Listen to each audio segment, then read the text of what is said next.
118 آیتیں ہو چکی ہیں۔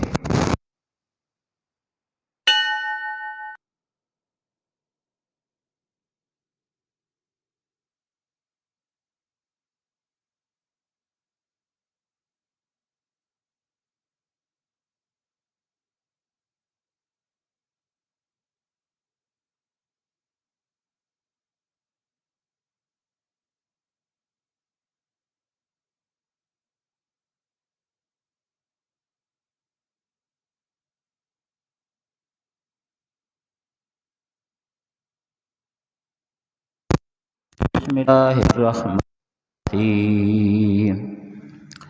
یا ایہا الذین آمنوا اتقوا اللہ وکونوا مع الصادقین۔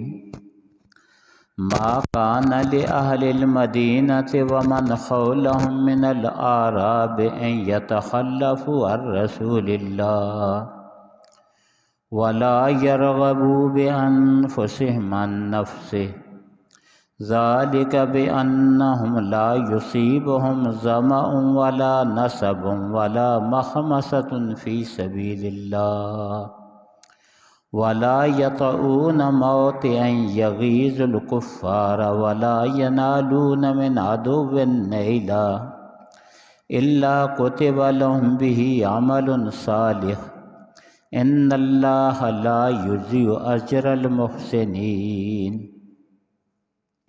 ولا ينفقون نفقة صغيرة ولا كبيرة ولا يقطعون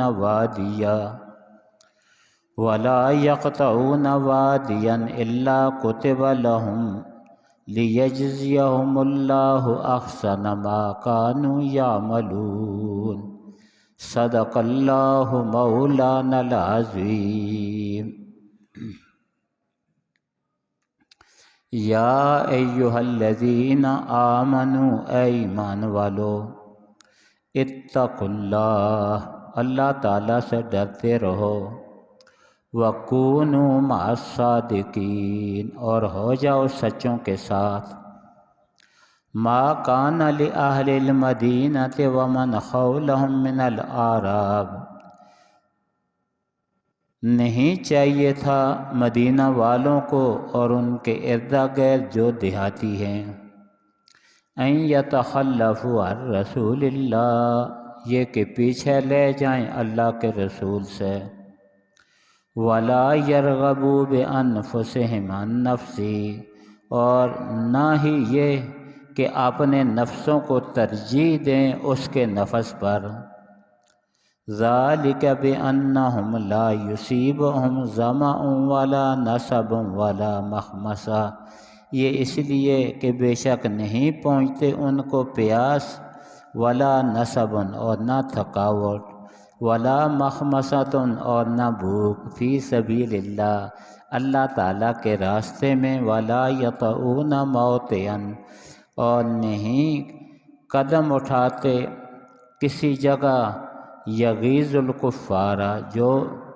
کافروں کو غصہ دلائے، ولا ینالون من عدو نیلا، اور نہیں چھینتے دشمن سے چھیننا، نہیں حاصل کرتے دشمن سے حاصل کرنا، الا کتب لهم به عمل صالح، مگر ان کے لیے لکھا جاتا ہے اس پر نیک عمل، ان اللہ لا یضیع اجر المحسنین، بے شک اللہ تعالیٰ نہیں ضائع کرتا ثواب نیکی کرنے والوں کا، ولا ينفقون نفقة صغیرة ولا کبیرہ، اور نہیں خرچ کرتے تھوڑا خرچ کرنا یا زیادہ، ولا يقطعون وادیا، اور نہیں طے کرتے کوئی وادی، الا کتب لهم، مگر ان کے لیے لکھا جاتا ہے، لیجزیہم اللہ احسن ما کانوا یعملون،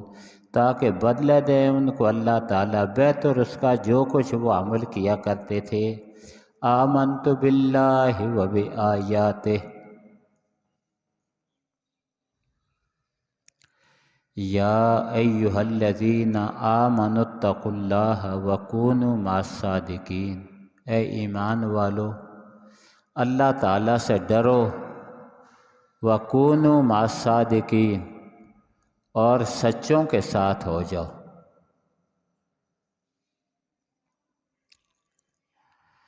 اس آیت سے پہلی آیت میں ان 3 صحابہ کرام کا ذکر تھا، کعب ابن مالک، ہلال ابن امیہ، مرارہ ابن ربیع، کہ جنہوں نے سچ کہا اور سچ کے بعد ان کو آزمائش میں ڈالا گیا، بڑی سخت آزمائش آئی ان پر سچ کہنے کے بعد، لیکن قیامت کی صبح تک اللہ تعالیٰ نے ان کی عزت کا ذکر فرما دیا، ان کی حوصلہ افزائی فرما دی۔ اگر ویسے ہی بغیر آزمائش کے ان کو بھی معاف کر دیا جاتا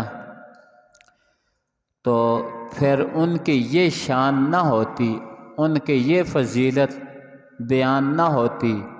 وَعَلَى الثَّلَاثَةِ الَّذِينَ خُلِّفُوا، یہ شان ان کی بیان نہ ہوتی، لیکن سخت آزمائش میں ڈالا، کہا انہوں نے سچ، جھوٹ نہیں کہا، لیکن اللہ تعالیٰ نے سچ کہنے کے بعد ان کو اتنی آزمائش میں ڈالا کہ اور کسی کو اتنی آزمائش نہیں آئی۔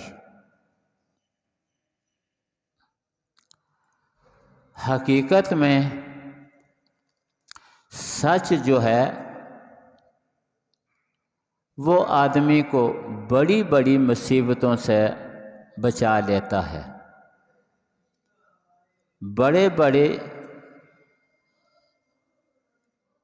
فریبوں سے بچا لیتا ہے۔ سچ کہہ دیا، بات ختم ہو گئی۔ حدیث شریف میں آتا ہے کہ جب آدمی جھوٹ کہتا ہے تو 1 میل تک فرشتہ اس سے دور ہو جاتا ہے، بھاگ جاتا ہے، کہ اس کے منہ میں بدبو پیدا ہوتی ہے، اس کے وجود پر بدبو پیدا ہوتی ہے، جس کی بنا پر فرشتہ جو آدمی کے ساتھ مقرر ہے 1 میل بھاگ کر دور چلا جاتا ہے۔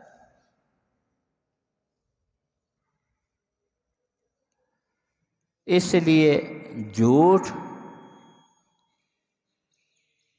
سارے گناہوں کی جڑ ہے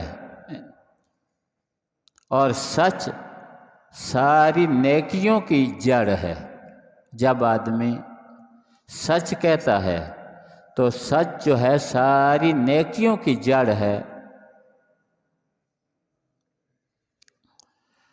حدیث شریف میں آتا ہے جب آدمی پوری احتیاط سے سچ بولتا ہے، کوشش کرتا ہے کہ کہیں جھوٹ میری زبان سے نہ نکل جائے، تو اللہ تعالیٰ کے یہاں وہ سچا لکھ دیا جاتا ہے، صادق لکھ دیا جاتا ہے۔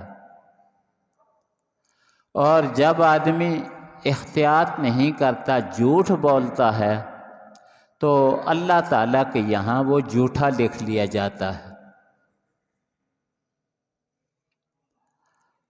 سچ کہنا اور امانت کا خیال رکھنا یہ انبیاء علیہ الصلاۃ والتسلیمات کی صفت ہے۔ سچ کہنا اور امانت کا خیال رکھنا یہ نبیوں کی صفت ہے۔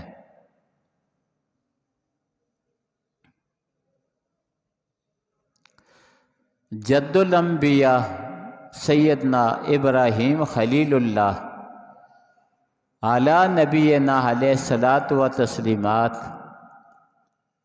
کے متعلق اللہ تعالیٰ نے فرمایا وَاذْكُرْ فِي الْكِتَابِ ابراہیم انہ کان صدیقا نبیّا۔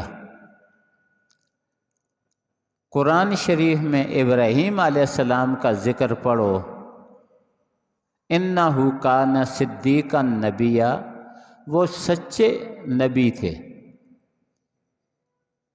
اور آگے پھر ان کی سچائی کا ذکر فرمایا۔ تو ابراہیم علیہ السلام کے متعلق یہ کہا کہ وہ سچے نبی تھے، پھر صدیق کے لفظ انہ کان صادق الوعد کے اس کے متعلق ان کے صاحبزادے ابراہیم علیہ السلام کے صاحبزادے اسماعیل علیہ السلام کے متعلق یہ ارشاد فرمایا انہ کان صادق الوعد، وہ وعدے کے سچے تھے، یعنی جو بات وعدہ کرتے تھے اس میں وہ سچ کہتے تھے، جس کے ساتھ جس طرح کا وعدہ کیا تو اس وعدے میں انہوں نے جھوٹ نہیں کہا، خلاف ورزی نہیں کی۔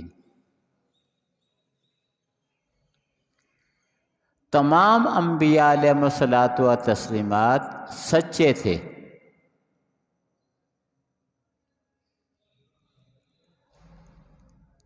جو آدمی جھوٹ کہے ایک دو دفعہ، اگر کسی کا جھوٹ کا تجربہ ہو جائے کہ بھائی فلاں نے فلاں وقت جھوٹ کہا تھا، تو اس شخص سے اعتبار ختم ہو جاتا ہے۔ جس پر جھوٹ کا تجربہ ہو جائے پھر اس سے اعتبار ختم ہو جاتا ہے کہ یہ شخص جھوٹ بولتا رہتا ہے۔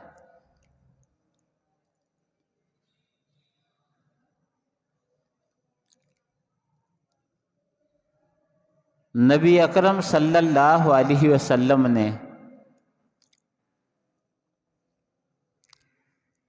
مدینہ منورہ پہنچ کر دنیا کے بڑے بڑے بادشاہوں کو، گورنروں کو خط لکھا، اسلام کی دعوت دی۔ ایک خط نبی علیہ السلام نے روم کے بادشاہ کو لکھا، ہرقل روم کو ایک خط لکھا۔ ہرقل روم نے، چونکہ کل یہ بات اچھی طرح گزری ہے، کل جمعے پر یہ بات اچھی طرح گزری ہے کہ نبی علیہ السلام کی صفات اور نبی علیہ السلام کے تذکرے پہلی کتابوں میں پائے جاتے ہیں۔ اس پر کل بات کی تھی جمعے پر۔ تو کتابوں میں اس نے پڑھا ہوا تھا، نبی علیہ السلام کی صفات پڑھی ہوئی تھی۔ ہرقل روم نے، عیسائی بادشاہ تھا۔ جب خط پہنچا تو اس نے یہ کہا کہ دیکھو یہاں عرب سے، مکہ سے تجارتی قافلے آتے رہتے ہیں، اگر کوئی تجارتی قافلہ آیا ہے تو اس کو میرے پاس بلا کر لے آؤ تاکہ میں تحقیق کر لوں۔ اتفاق سے جو قافلہ وہاں ان لوگوں کو ملا وہ ابو سفیان کا قافلہ تھا، تجارتی قافلہ تھا، اور ابو سفیان اس وقت تک مسلمان نہیں ہوا تھا، نبی علیہ السلام کا سخت مخالف تھا۔ ان کو لایا گیا، بادشاہ نے ان کو اپنے سامنے کھڑا کیا تو نبی علیہ السلام کے متعلق پوچھا تو ابو سفیان جو مخالف تھا نبی علیہ السلام کا اور سخت مخالف تھا، اس نے نبی علیہ السلام کے متعلق کئی چیزوں کا ذکر کیا، جن میں سے دو یہ تھیں کہ وہ سچ بولتا ہے اور لوگوں کو سچ کا حکم دیتا ہے، سچ کا حکم دیتا ہے، سچ بولتا ہے۔ بادشاہ نے پوچھا کہ کبھی تم نے اس پر جھوٹ کا تجربہ کیا ہے؟ کبھی یہ ثابت ہوا ہے کہ اس نے جھوٹ بولا ہو؟ کہا ہمیں نہیں۔ تو ابو سفیان کہنے لگا، بعد میں کہتا تھا کہ میں کوئی جھوٹ بولتا، لیکن جو میرے ساتھ میرے کافر ساتھی کھڑے تھے، میں جھوٹ بولتا تو بعد میں یہ لوگ مجھ پر عیب لگاتے کہ فلاں وقت اس نے جھوٹ بولا تھا۔ تو جھوٹ بولنا اس طرح عیب سمجھا جاتا تھا کہ کوئی شخص اس ڈر سے کہ میری بدنامی ہوگی جھوٹ نہیں بولتا تھا۔ تو نبی اکرم صلی اللہ علیہ وسلم کے متعلق کہا کہ وہ سچائی کا حکم دیتا ہے، صلہ رحمی کا حکم دیتا ہے۔ تو وہاں سچائی کا ذکر تھا۔ اور نبی علیہ السلام کی 40 سالہ زندگی گزر گئی۔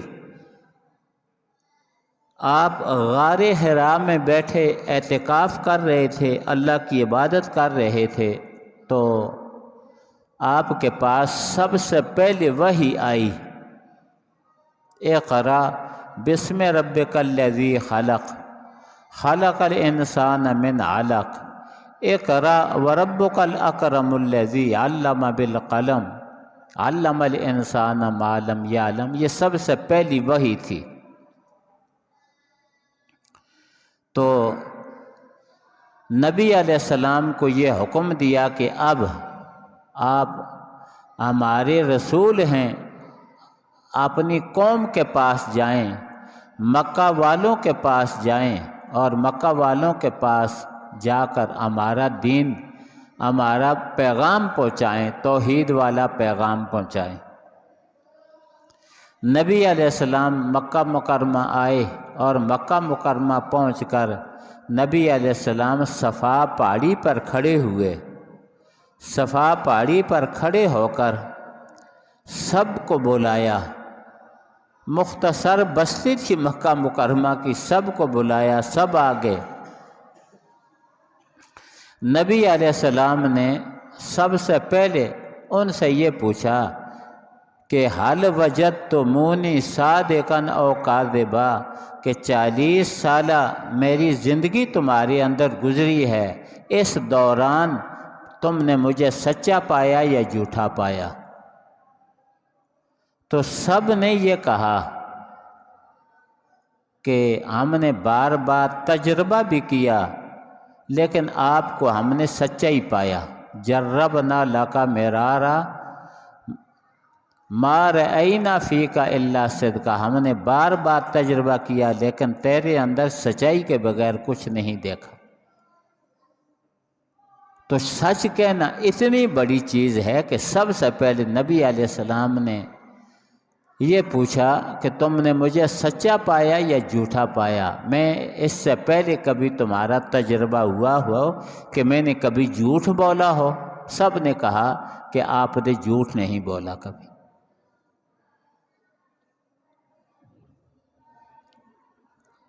یہ تو نبوت مل جانے کے بعد کا قصہ ہے۔ نبوت ملنے سے پہلے بیت اللہ شریف کی تعمیر ہو رہی تھی۔ قریش بیت اللہ شریف کی تعمیر کر رہے تھے۔ سیلاب میں بیت اللہ شریف کی دیواریں بہہ گئی تھیں، تو اس تعمیر کے وقت انسان کے سینے تک جب بنیادیں پہنچ گئیں، جس جگہ آج حجر اسود رکھا ہوا ہے، سینے تک جب دیواریں پہنچ گئیں تو اس پتھر کو، حجر اسود کو اپنی جگہ پر رکھنا تھا، چونکہ وہ لوگ شہرت کے بڑے بھوکے تھے، بدنامی سے وہ لوگ ڈرتے تھے۔ جس طرح بھی میں نے کہا کہ ابو سفیان بدنامی سے ڈر کر اس نے جھوٹ نہیں بولا۔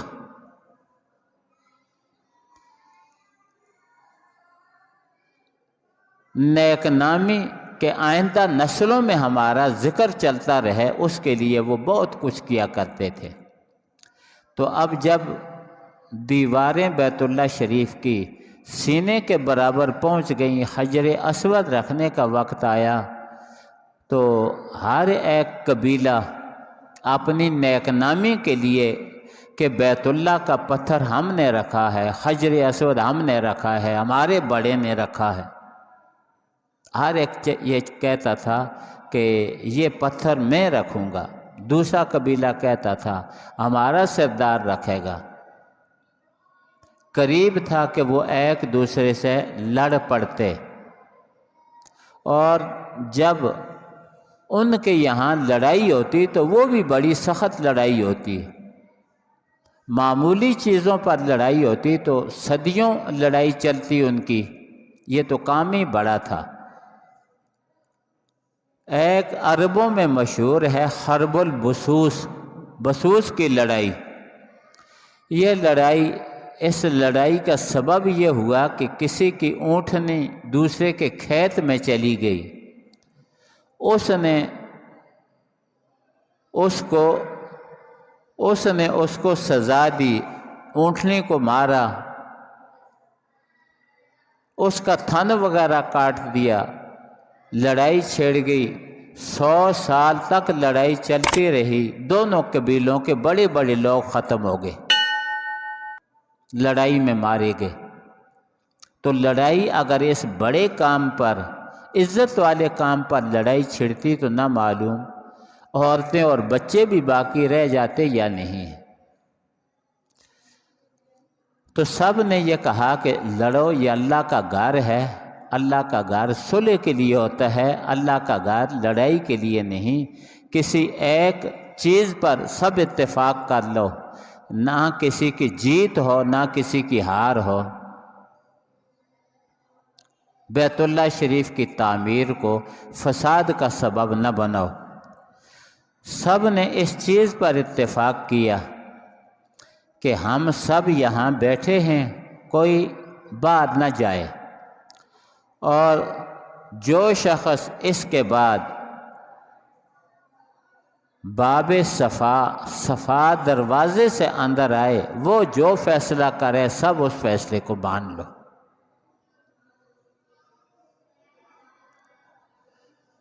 اس کے بعد باب صفا سے سب سے پہلے اندر آنے والا شخص نبی اکرم صلی اللہ علیہ وسلم کی ذات گرامی تھی۔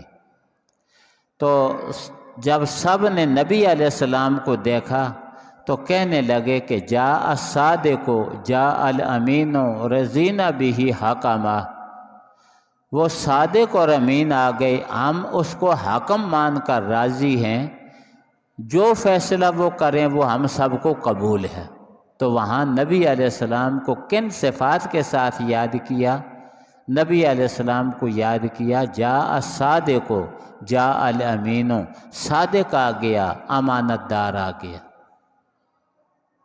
تو یہ سچ کہنا یہ اچھی صفات میں سے ہے، سچ کہنا یہ اچھی صفات میں سے ہے۔ کبھی کبھار ایسے بھی ہوتا ہے کہ سچ کہنے پر آدمی کو تکلیفیں اٹھانی پڑتی ہیں، لیکن اچھی صفات میں سے ہے سچ کہنا۔ تکلیفوں کے بعد بھی تکلیفیں آتی ہیں، لیکن نیک نامی ہوتی ہے سچ کہنے والے کی۔ سید امین گیلانی نے فرمایا تھا کہ سچ کہنا اور دکھ سہنا لوگوں یہ آسان نہیں، سچ کہنا اور دکھ سہنا لوگوں یہ آسان نہیں۔ جو آدمی سچ کہتا ہے پھر اس کو دکھ بھی سہنے پڑتے ہیں۔ اب ان لوگوں نے بھی یہاں سچ کہا تھا، لیکن آزمائش کا سلسلہ جاری ہو گیا، جو 50 دن تک آزمائش کا سلسلہ جاری رہا، لیکن اللہ تعالیٰ نے انجام ان کا اچھا کیا، ان تینوں کا انجام اچھا کیا، قیامت تک نیک نامی کے ساتھ ان کا ذکر ہوگا۔ اس لیے آدمی کو یہ چاہیے کہ ہمیشہ سچ بولے، جھوٹ نہ بولے۔ آج مصیبت یہ ہے کہ جتنے بھی لیڈر ہیں وہ سارے کے سارے جھوٹ بولتے ہیں، اور دن بدن وہ نبی علیہ السلام سے پہلے زمانہ میں، جس کو زمانہ جاہلیت کا کہا جاتا ہے، اس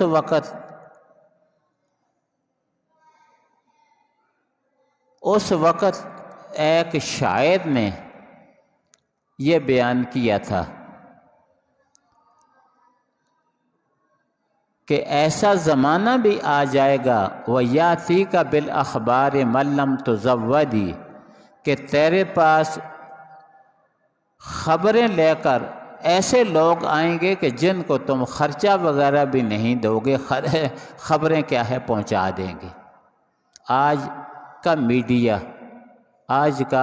میڈیا یہ بتلا رہا ہے، جس نے چھوٹا جھوٹ کہا وہ بھی بتلا دیتے ہیں میڈیا والے، جس نے بڑا جھوٹ کہا وہ بھی بتلا دیتے ہیں میڈیا والے۔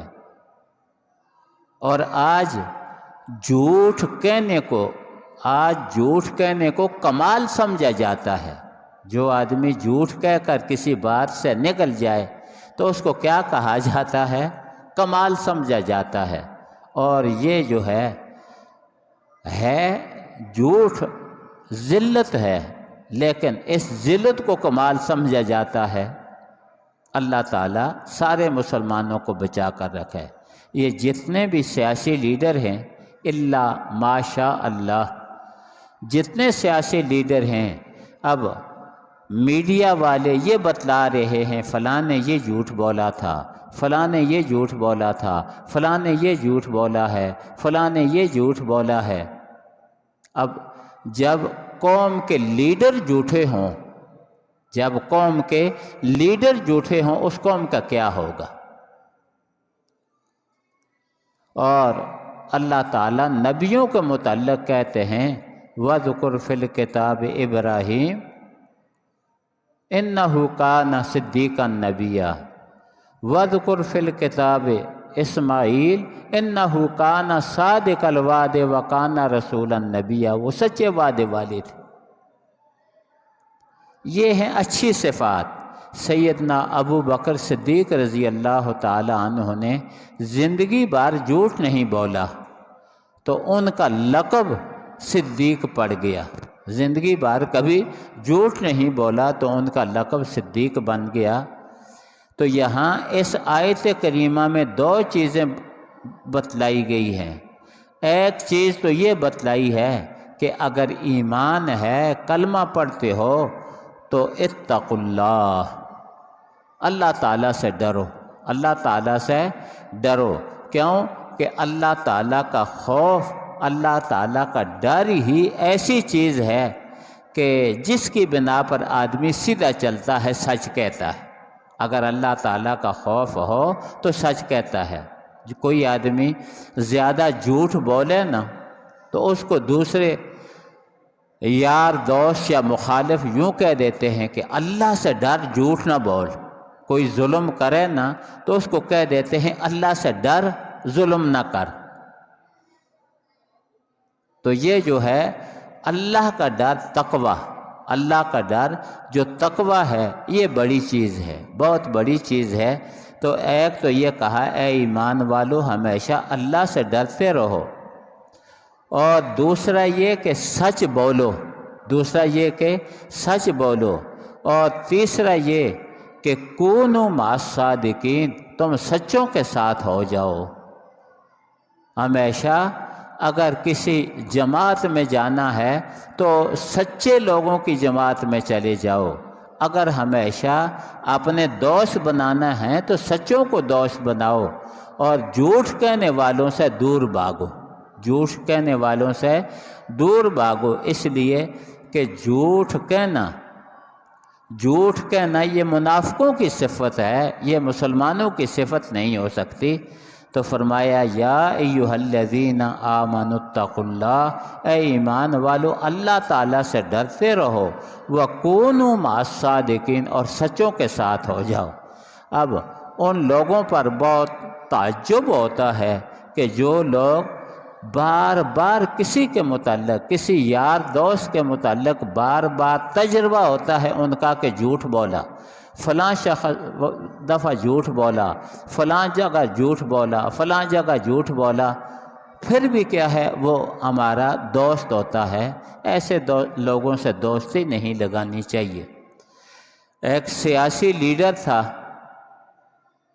سیلاب آ گیا تھا، غالباً 92 کا تھا کہ کب کا تھا، تو اس سیاسی لیڈر نے چندہ دیتے وقت ایک چیک دے دیا،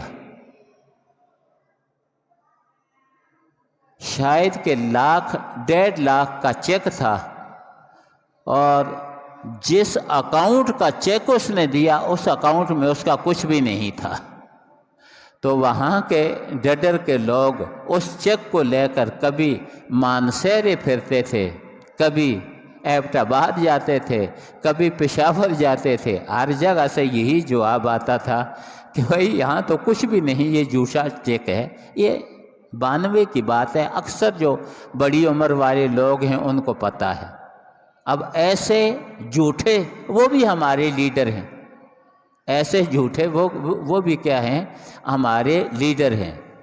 باقی اسی لیڈر نے یونیورسٹی میں بھی کچھ وعدے کیے تھے کہ یہ کروں گا، یہ کروں گا، یہ کروں گا، لیکن اس کے بعد مڑ کر دیکھا بھی نہیں ہے اس ہزارہ یونیورسٹی میں۔ پھر بھی ہمارے یار دوست ہیں۔ کند ہم جنس با ہم جنس پرواز، کبوتر با کبوتر باز با باز۔ فرمایا جو ہم جنس ہیں، ایک کیٹیگری کے لوگ ہیں، وہ انہی کی طرف مائل ہوتے ہیں۔ جو جھوٹے ہیں جھوٹوں کی طرف مائل ہوتے ہیں، جو بدماش ہیں بدماشوں کی طرف مائل ہوتے ہیں، جو متقی پرہیزگار ہیں متقی پرہیزگاروں کی طرف مائل ہوتے ہیں۔ آپ دیکھیں گے کہ یہ جو چرسی وغیرہ ہوتے ہیں یا افیونی ہوتے ہیں یا ہیرونچی ہوتے ہیں، 10-20 آدمیوں کے اندر اگر 1-2 ایرونچی ہونا تو جتنے ایرونچی ہوں گے اس کے پاس کیا ہے جمع ہو جائیں گے، اس کے پاس چلے جائیں گے۔ کند ہم جنس با ہم جنس پرواز، کبوتر با کبوتر باز با باز۔ ہمارے رب کا ہمیں یہ حکم ہے، ایک تو یہ کہ یا ایھا الذین آمنوا اتقوا اللہ، اے ایمان والو اللہ تعالیٰ سے ڈرو، وکونوا مع الصادقین، اور تم سچوں کے ساتھ ہو جاؤ۔ وآخر دعوانا ان الحمد للہ رب العالمین۔